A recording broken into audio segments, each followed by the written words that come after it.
J'avais une grande sœur qui a fait un enfant et l'enfant est SS et ça n'a pas été facile jusqu'à 3 jours de maladie, l'enfant est décédé.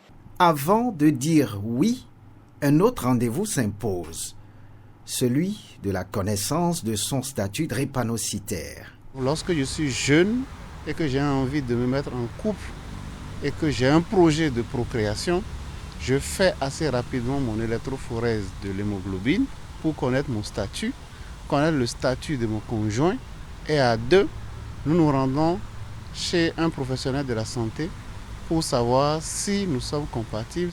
Les premières démarches pour un conjoint ou une conjointe, c'est de connaître leur statut. Ça, ce n'est pas négociable. Dans les rues de la capitale économique, plusieurs personnes reconnaissent ne pas avoir effectué le test, à l'image de ce jeune homme. Je ne connais pas mon statut par rapport à la drépanocytose.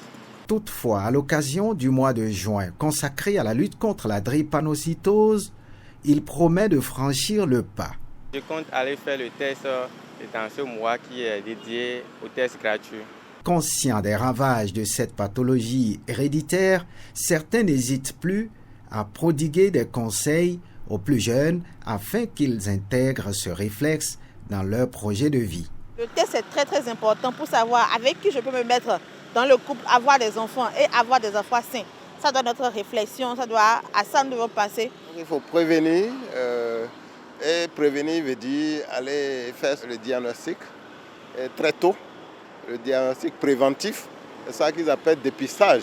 Le médecin rappelle les différentes compatibilités à considérer avant le mariage. Lorsque je suis AS, je vais me mettre en couple avec un autre sujet AA. Lorsque je suis AC, je vais me mettre en couple avec un sujet AA. Lorsque je suis SS ou SC, je vais me mettre en couple avec un sujet AA.